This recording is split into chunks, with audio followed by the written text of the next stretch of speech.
The medical bay of Haven Prime Station hummed with quiet activity. Machines beeped softly while alien patients rested in specially designed beds. The air smelled of cleaning chemicals and the strange mix of different alien medications. Dr. Helen Carter walked between the beds, checking on her patients one by one. She stopped at bed number 7 and looked down at the most unusual patient she had ever treated. Zexkala was a Vorthak warrior, though he barely looked like one anymore. His once proud carapace was cracked in dozens of places, held together by medical glue and synthetic patches. 3 of his 6 arms were missing, cut off cleanly just below the shoulders. His compound eyes, which should have gleamed with the fierce pride of his warrior race, were dull and haunted. When Helen first saw him 2 weeks ago, she thought he would die within hours. The transport ship that brought him to Haven Prime had found him floating in an escape pod near the Kepler system. His pod's life support was failing, and he had been drifting in space for days. Most beings would have died from his injuries alone. But the Vorthak were tough. They had evolved on a world with twice Earth's gravity and 3 times its radiation levels. Still, Zexkala should not have survived. The medical scans showed massive internal damage, several broken bones, and severe blood loss. Yet here he was 2 weeks later, slowly healing and refusing to talk to anyone except Helen. She pulled up a chair next to his bed and sat down. The other alien patients in the medical bay gave them curious looks but kept their distance. Word had spread quickly that this particular Vorthak was different. He did not act like other warriors of his kind. Where they were proud and loud, he was quiet and fearful. Where they demanded respect, he seemed to expect nothing but pain. "How are you feeling today, Zexkala?" Helen asked in Standard, the common language used throughout the galaxy. The alien's head turned toward her slowly. When he spoke, his voice was rough and broken, like someone who had screamed too much and too long. "Better, Dr. Carter. The pain. Medicine helps." Helen nodded and made notes on her electronic pad. She had been treating aliens for 15 years, ever since she finished medical school on Earth. She had seen warriors from dozens of different species, had patched up soldiers from conflicts across the galaxy, but none of them had ever looked at her the way Zexkala did. He was afraid of her, not just cautious or respectful, but genuinely afraid. When she moved too quickly, he flinched. When she reached for medical instruments, his remaining arms tensed as if ready to defend himself. It made no sense. She was half his size and had no weapons. She was there to help him, and he knew it. Yet the fear never left his eyes. "Zexkala," she said gently, "you've been here for 2 weeks now. The transport captain who brought you here said you kept asking for a human doctor. You said you had something important to tell us. What did you mean?" The alien was quiet for a long moment. His compound eyes looked around the medical bay, checking to see who might be listening. Most of the other patients were sleeping or focused on their own recovery. The nearest one, a blue-skinned Altarian trader, was at least 3 beds away. "Dr. Carter," Zexkala whispered. "You are human, yes?" "Yes, I am." "Then you need to know what your people really are." His voice was so quiet she had to lean closer to hear him. "You need to know what they did to my fleet, to my brothers, to me." Helen felt a chill run down her spine. She had heard about the war between the Vorthak Empire and the Terran Federation. The news report said it was going well for both sides, with victories and losses shared equally. But looking at this broken warrior, she wondered if the reports were telling the whole truth. "What happened to you?" she asked. Zexkala closed his eyes. When he opened them again, they were filled with something Helen had never seen in a Vorthak before: hopelessness. "We thought we knew about war," he said. "The Vorthak have been fighting for 10,000 years. We have conquered 17 star systems. We are the greatest warriors in this part of the galaxy. Our ships are faster, our weapons stronger, our tactics proven in 100 campaigns." He paused, and Helen could see his remaining hands shaking, slightly. "Then we met humans in battle, and we learned that we knew nothing about war at all." Helen wanted to ask more questions, but something in the alien's voice told her to wait. He was gathering courage to tell her something that frightened him deeply. I was part of the Crimson Talon Regiment, Zexkala continued. We were elite, warriors, the best of the best. We had never been defeated. When we were sent to fight humans, we thought it would be easy. The report said humans were young, weak, with small ships and simple weapons. The alien laughed, but there was no humor in the sound. We were so wrong. We were so very, very wrong. Helen leaned forward in her chair. What do you mean? Human ships are smaller than ours, yes. Their weapons are not as advanced. Their armor is thinner. But none of that matters because humans do not fight like any other species in the galaxy. They do not fight to win battles. They fight to prove that they cannot be stopped. The way he said those last words made Helen's blood run cold. She had grown up on Earth, had served in the medical corps during the colonial wars. She knew humans could be fierce fighters when necessary. But the terror in Zexkala's voice suggested something far beyond normal military action. Can you tell me what happened? She asked. Zexkala was quiet for several minutes. Helen could see him struggling with memories that obviously caused him great pain. When he finally spoke, his voice was barely above a whisper. We fought 3 battles against human forces. 3 battles that should have been easy victories for the Vorthak Empire. Instead, they became 3 lessons in why humans are the most dangerous species in the galaxy. He looked directly at Helen and she could see genuine fear in his compound eyes. Dr. Carter, I need to tell you these stories. Not because I want to, but because someone from your species needs to understand what you really are. What you do to other beings when you fight them. Maybe then you can make them stop. Helen felt confused. Make who stop what? Make your military stop fighting the way they do. Make them stop using tactics that no rational being would ever use. Make them stop winning battles that should be impossible to win. The alien's voice was getting stronger now, driven by something between fear and desperation. I have been thinking about this for weeks, lying here in this bed, thinking about what I saw, what I experienced, and I have realized something terrible. Humans do not fight wars the way other species do. Other species fight to achieve goals with minimal losses. They retreat when the odds are bad.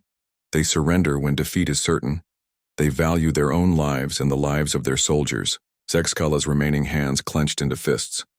Humans do none of these things. Humans fight every battle as if the entire universe depends on the outcome. They refuse to retreat even when retreat is the smart choice.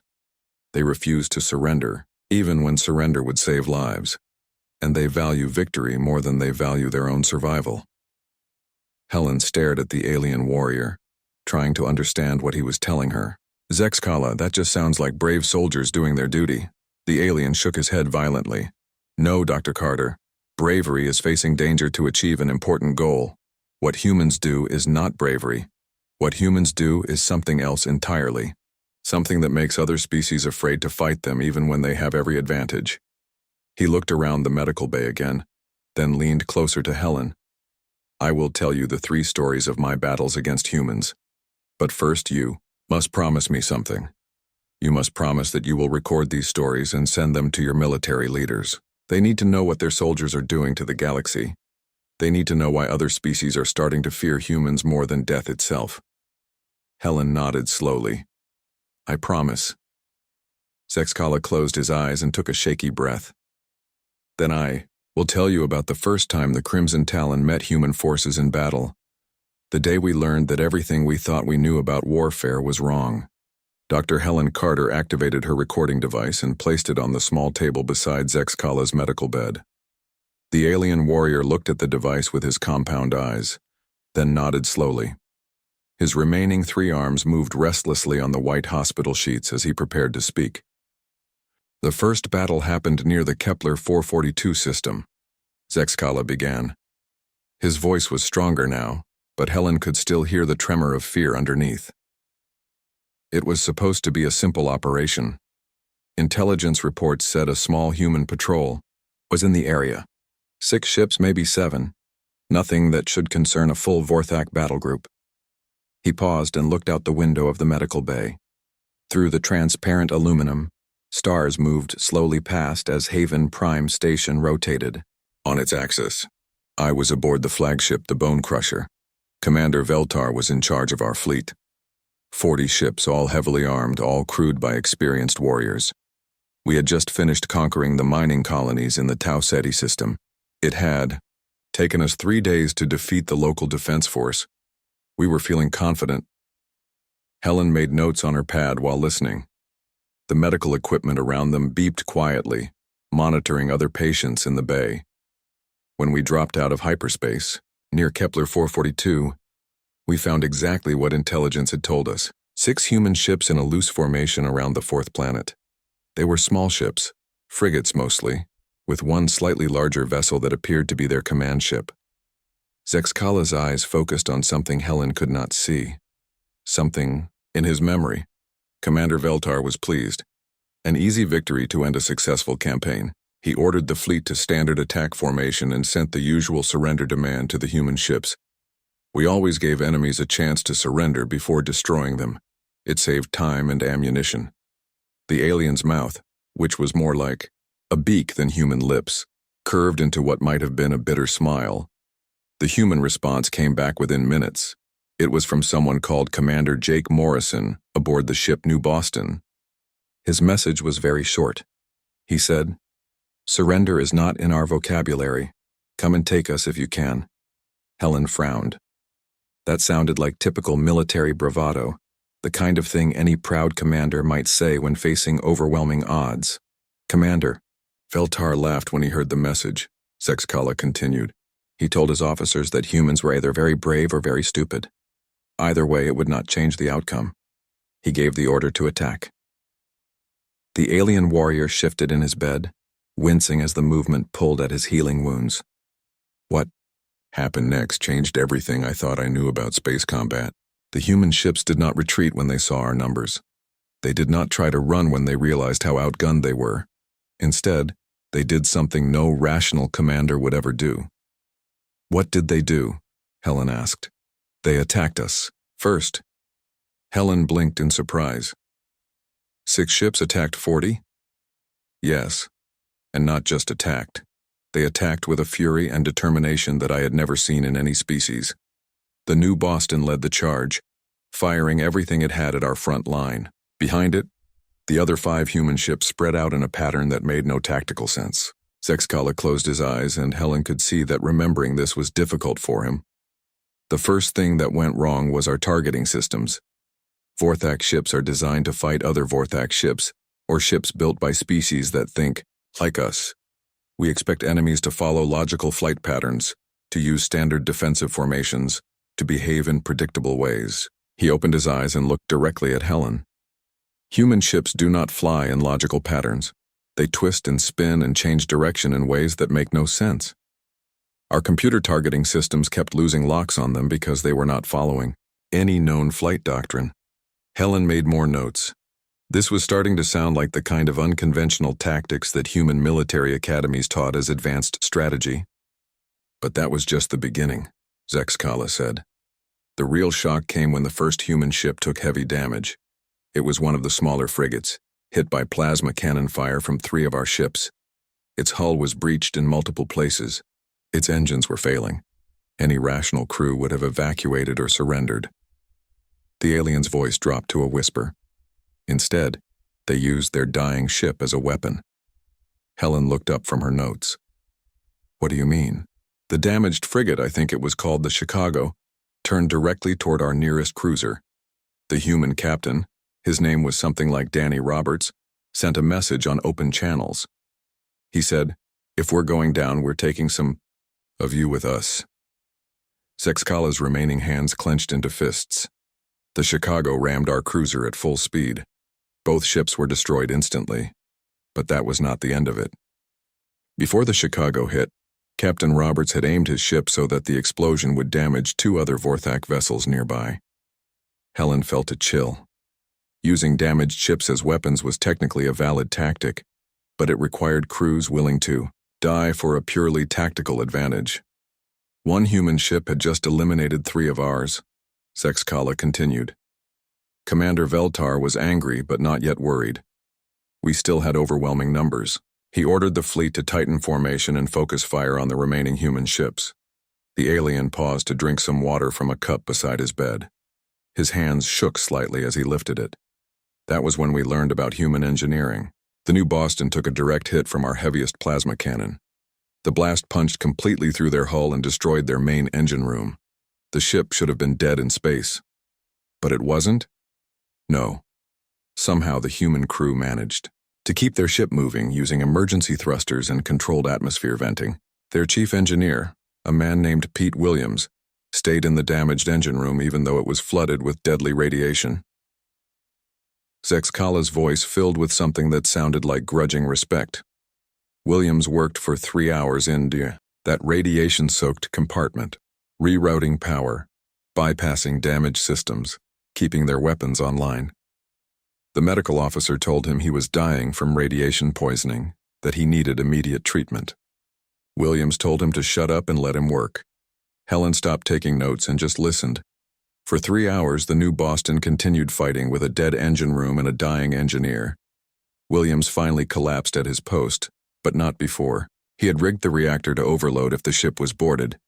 He died to make sure that even if the humans lost, they would take as many Vorthak with them as possible. The alien looked at Helen with an expression she was beginning to recognize as a mixture of fear and awe. Dr. Carter, in all my years of warfare, I had never seen anything like this. Soldiers who would die for tactical advantage, yes. But these humans were dying for something else. They were dying to prove that they could not be easily beaten. Helen felt uncomfortable. The story Zexkala was telling painted human warriors as fanatics willing to throw their lives away for no clear strategic purpose. What happened to the rest of the human ships? She asked. They fought until there was nothing left to fight with. The destroyer Memphis lost its weapons but continued ramming our fighters. The frigate Boston Tea Party had its bridge destroyed but kept firing from secondary control.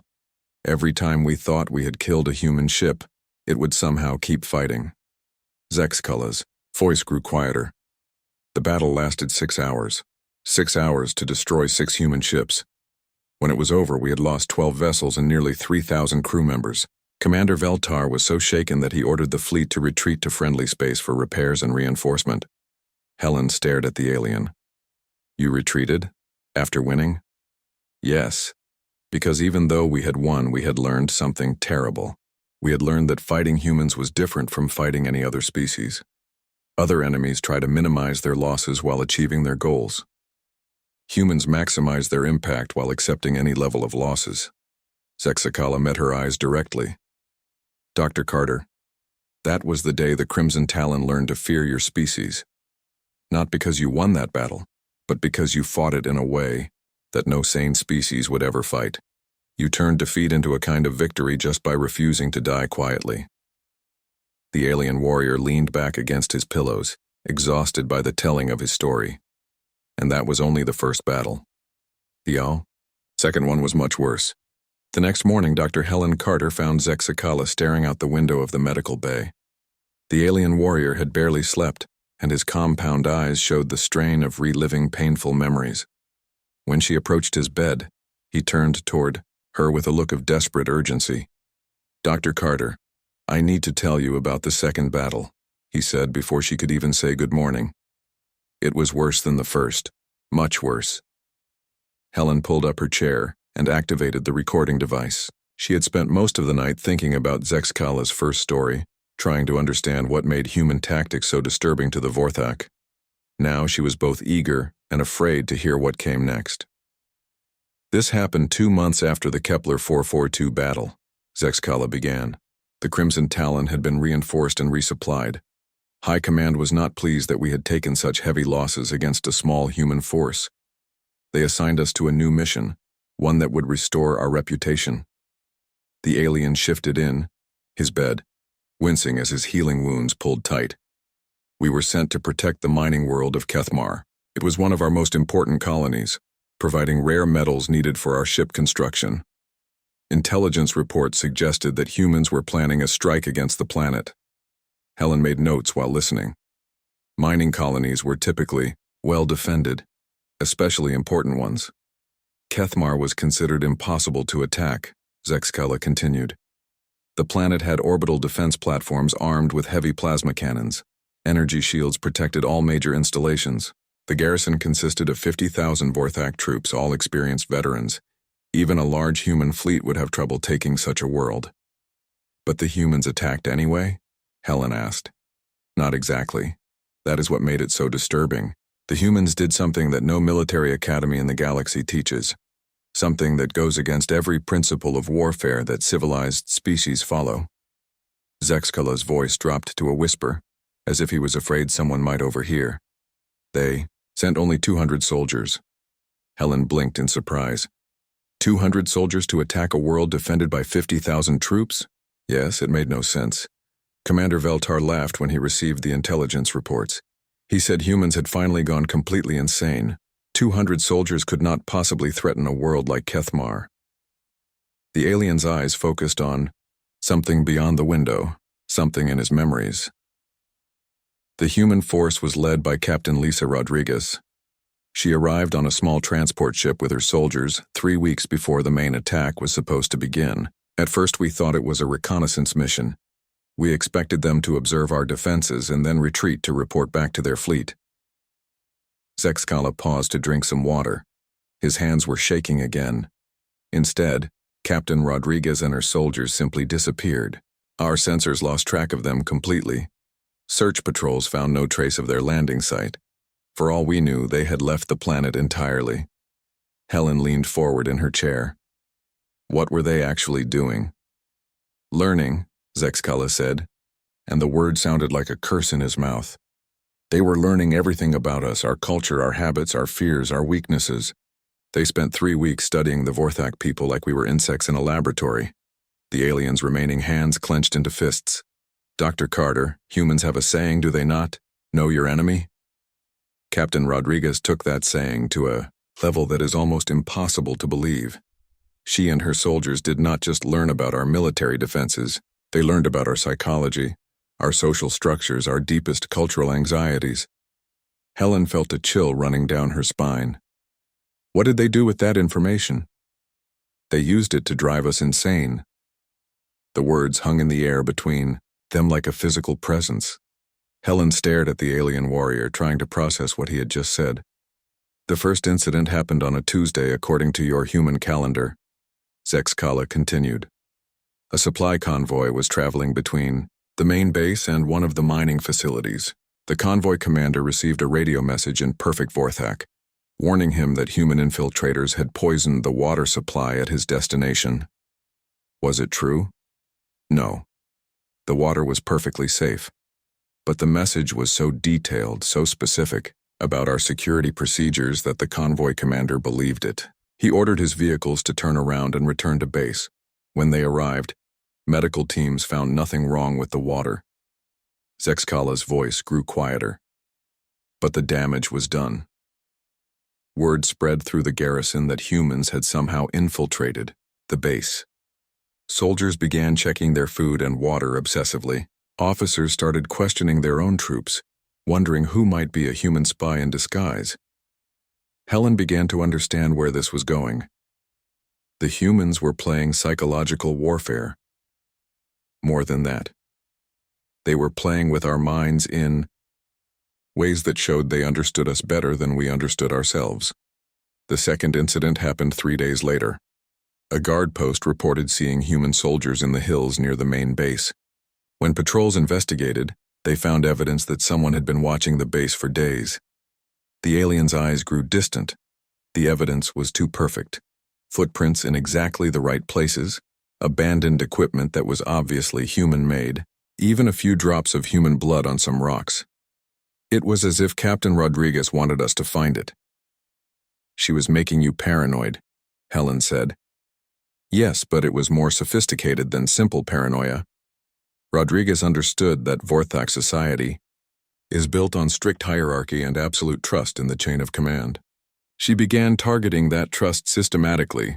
Zexkala took a shaky breath before continuing. Fake radio messages began appearing on our communication channels.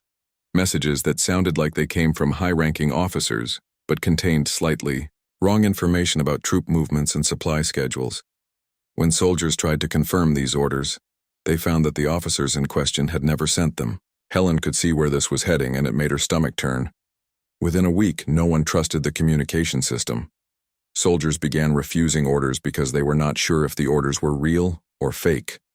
Officers started traveling in person to deliver important messages, but that slowed down everything and made the garrison less efficient. The alien warrior's voice filled with something that sounded like grudging admiration mixed with horror. But Captain Rodriguez was not finished. She began the third phase of her attack. Personal messages started appearing in soldiers' personal belongings. Messages that contained information about their families back home, their private fears, their secret shames. Helen felt sick. She was threatening their families? No. That is what made it so disturbing. The messages were not threats. They were offers of friendship. Rodriguez had somehow learned personal details about individual soldiers and was using that knowledge to make them feel like she understood them better than their own officers did. Zexcala's compound eyes met Helen's directly. Dr. Carter, imagine if an enemy soldier left a message in your personal locker that mentioned your mother's birthday, your favorite food from childhood, and the name of your first pet. Imagine if that message said that the enemy understood you, were just following orders, that they respected your dedication to duty, and that they hoped you would survive the coming battle. Helen shuddered. That would be deeply unsettling, creating a personal connection with someone who was supposed to be an anonymous enemy. The psychological pressure became unbearable.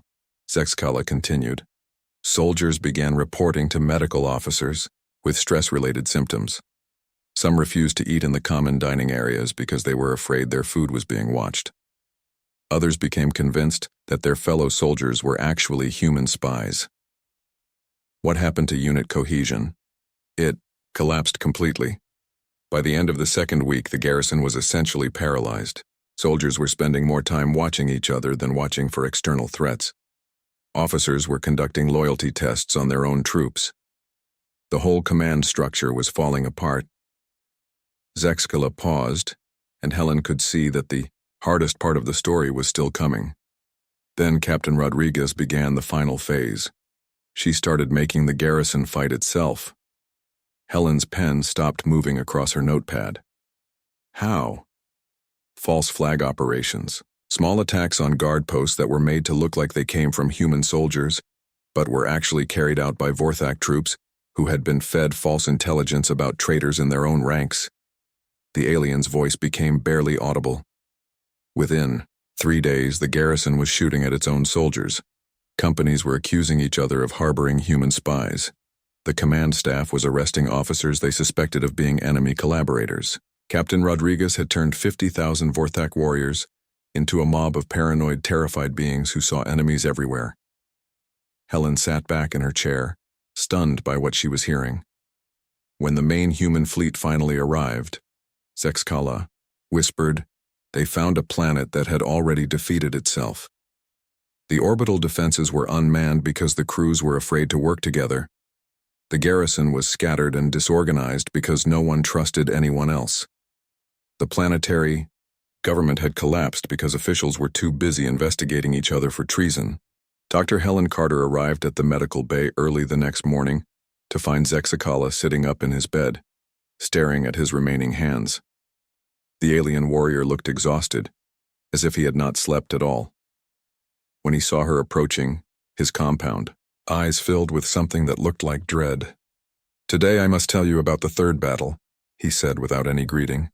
The battle that broke me. The battle that made me understand that humans are not just different from other species. They are something else entirely. Helen settled into her chair and activated the recording device. She had barely slept herself, troubled by dreams of psychological warfare and paranoid soldiers. The story Zexcala was telling painted a picture of humanity that she found deeply disturbing. This happened 6 months after the Kethmar incident, Zexcala began. News of what Captain Rodriguez had done spread through the Vorthak Empire like a plague. High Command was furious and embarrassed. They decided that the only way to restore our reputation was to strike directly at the human home territories. The alien's voice was steady, but Helen could see the tension in his remaining arms. The target was the Sol system itself, Earth, the human homeworld. High Command assembled the largest fleet in Vorthak history, over 3,000 ships, including our most powerful dreadnoughts and battle cruisers. Every major commander in Yar, the Empire, was assigned to the operation. Helen felt her heart skip a beat. An attack on Earth with 3,000 ships would have been devastating.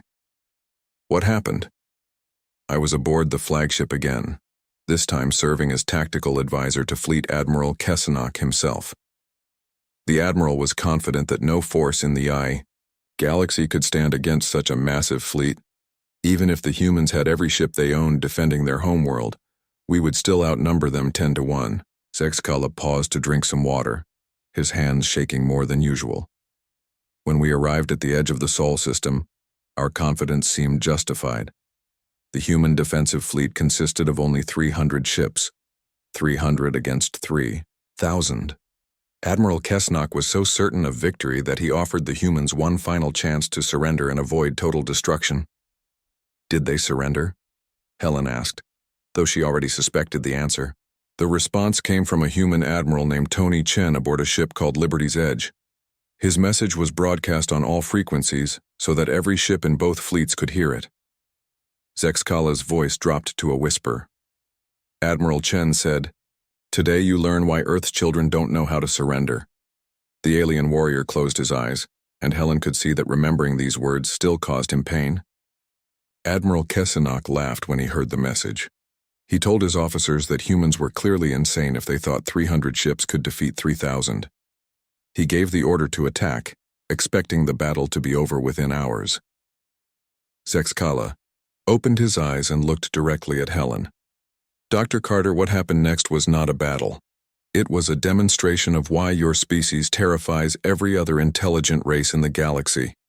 Helen leaned forward, despite her growing fear of what she was about to hear. Admiral Chen had done something that no military leader in galactic history had ever attempted. He had studied every major Vorthak battle fought in the past century. Not just the tactics and strategies, but the psychology behind our command decisions. He understood our military culture better than most Vorthak officers did.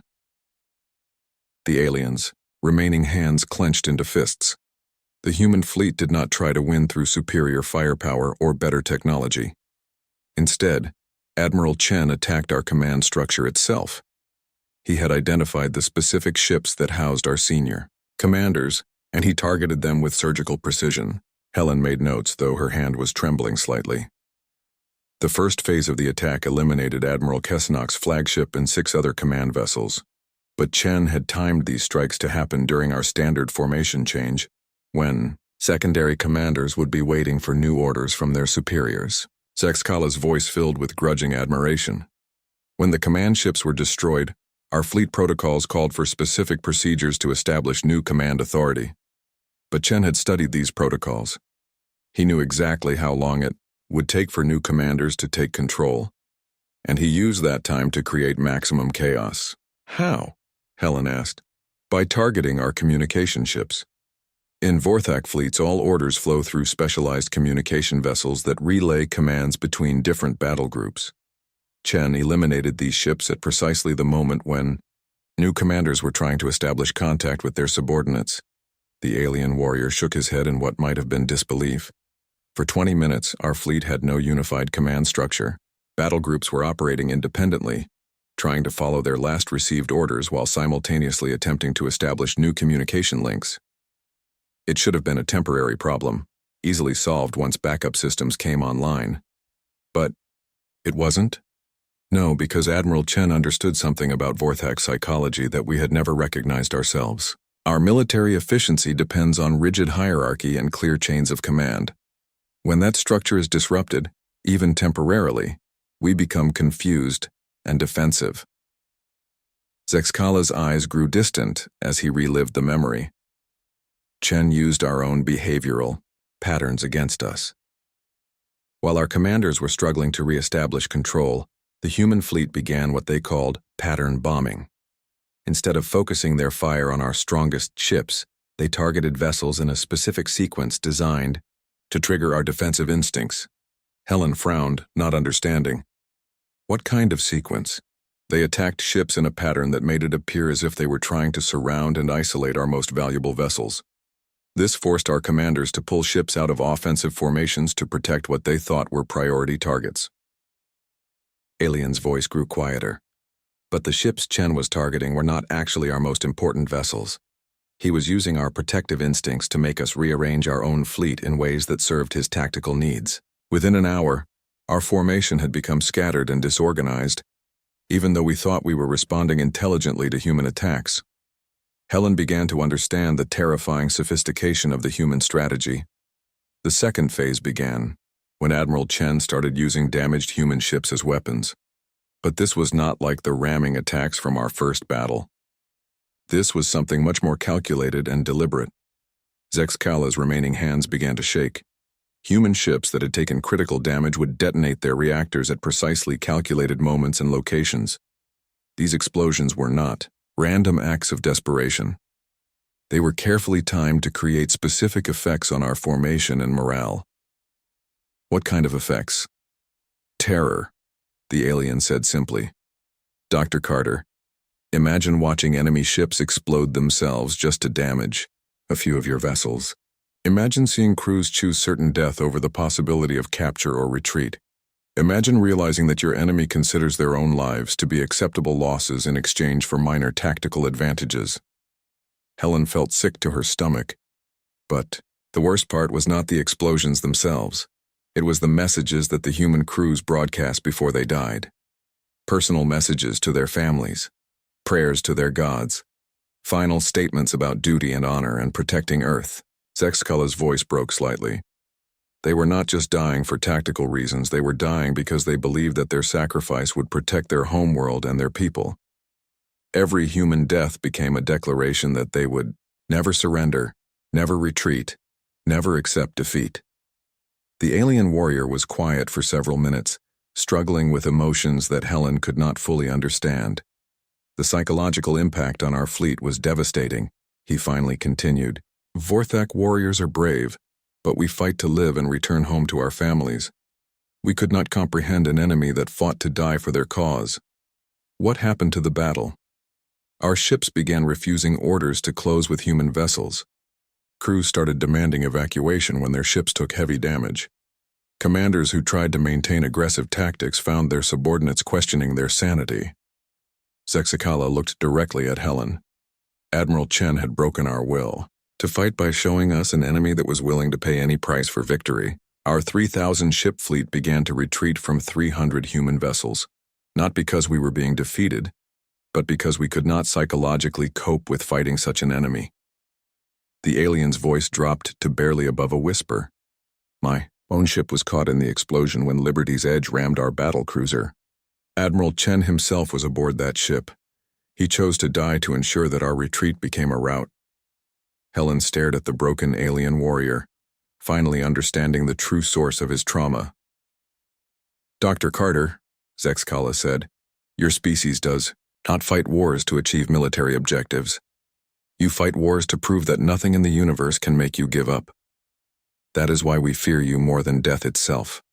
Dr. Helen Carter sat in silence for a long time after Zexcala finished his account of the Sol system battle. The recording device continued to hum quietly on the table between them, capturing the sound of medical equipment and the distant conversations of other patients in the bay. Finally, she looked up at the alien warrior who had become both patient and teacher. Zexcala, she said softly, I need to understand something. You've told me about 3 battles where humans used unconventional tactics, but every military force uses psychological warfare to some degree. What makes human tactics so different that they terrify an entire galactic empire? The alien's compound eyes focused on her with an intensity that made her uncomfortable. When he spoke, his voice carried the weight of someone who had spent months thinking about this very question. Dr. Carter, after I was rescued from my escape pod, I spent weeks in recovery thinking about what I had witnessed. At first, I thought, humans were simply better warriors than the Vorthak. But the more I analyzed what I had seen, the more I realized that was not the answer. Zexcala shifted in his bed, wincing as his healing wounds pulled tight. The answer came to me when I started researching human history using the medical station's database. What I discovered changed everything I thought I knew about your species. Helen leaned forward, her notepad forgotten. What did you discover?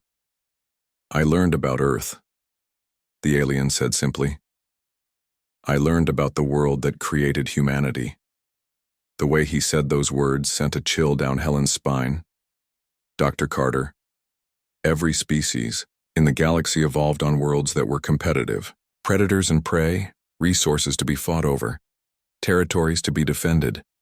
This creates beings who understand conflict as a way to achieve specific goals with acceptable losses. Zexkala's remaining hands moved restlessly on the white hospital sheets. But Earth was different. Earth was not just competitive. Earth was actively hostile to life itself. I read about ice ages that lasted for thousands of years, volcanic eruptions that blocked out the sun, asteroid impacts that killed most living things, plagues that wiped out entire populations. Helen began to understand where this was going, and it frightened her. Most species evolved by adapting to stable environments with predictable challenges. Humans evolved by surviving disasters that should have made their species extinct. This created a very different kind of mind.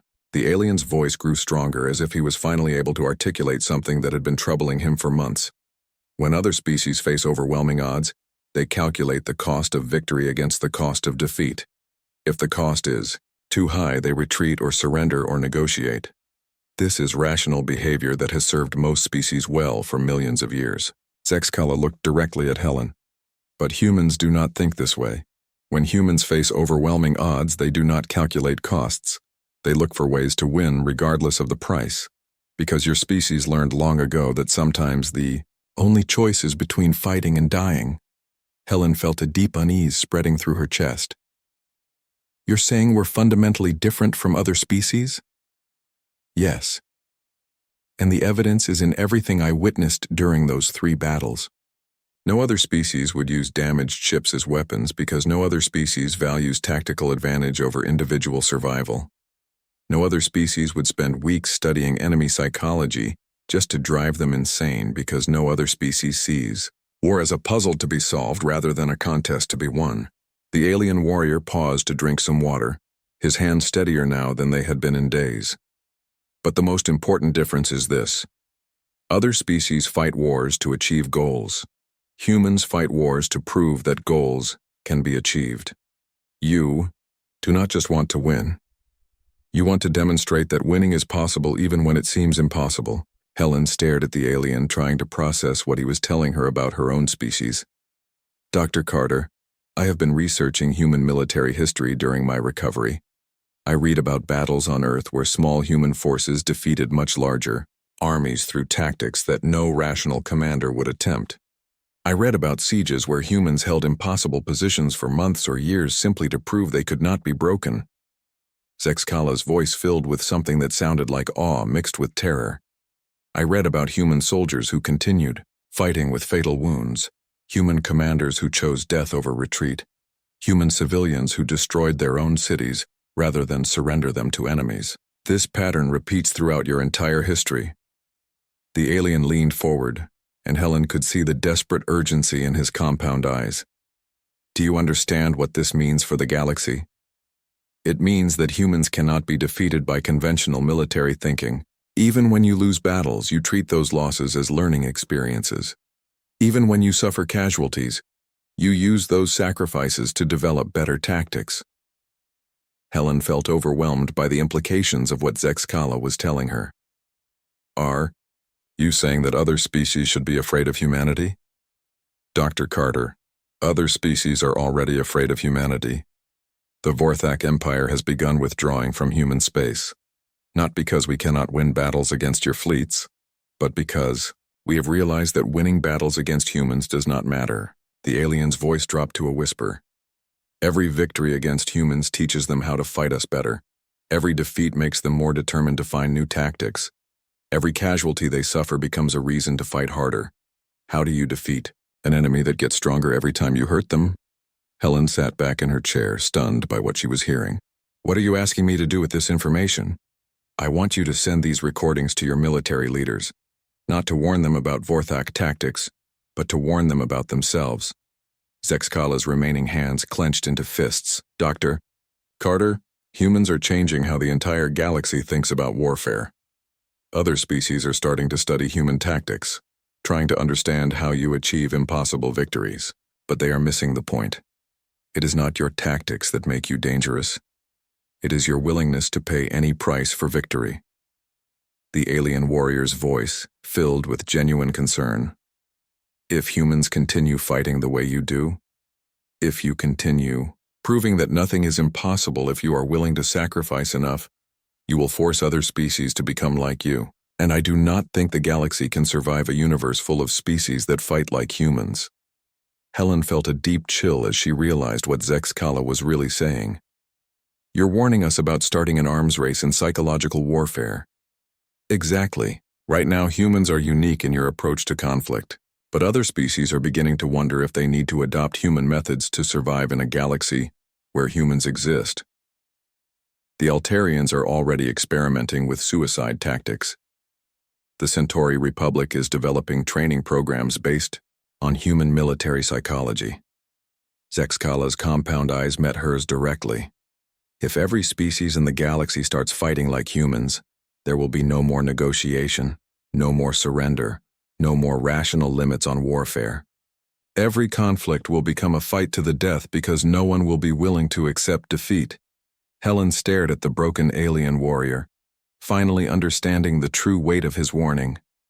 What do you want humanity to do? Stop defending ourselves? No. I want humanity to understand what you are. I want your leaders to realize that your approach to warfare is so fundamentally different from other species that it threatens the basic structure of galactic civilization. The alien's voice grew quieter but more urgent. Dr. Carter, humans have a saying about power and responsibility, do you not? Your species has developed the most psychologically effective form of warfare in galactic history. With that power comes the responsibility to use it carefully. Zexkala leaned back against his pillows, exhausted by the intensity of their conversation. I do not ask you to become weak. I ask you to become wise, to understand that your strength comes from being willing to do what other species will not do. But if you force other species to become like you, then you will lose that advantage and the galaxy will become a much darker place. Helen sat in silence, looking at her notes and thinking about everything the alien warrior had told her. Finally, she spoke.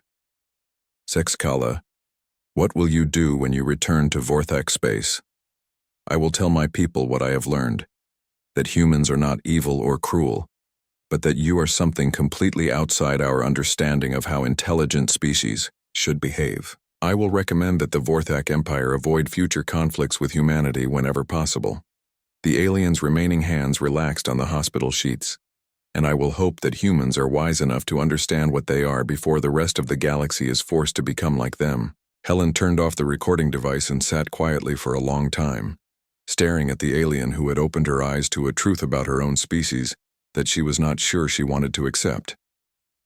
Outside the window of the medical bay, the stars continued their eternal dance, unaware that the balance of galactic civilization might depend on whether one species could learn to be afraid of its own strength.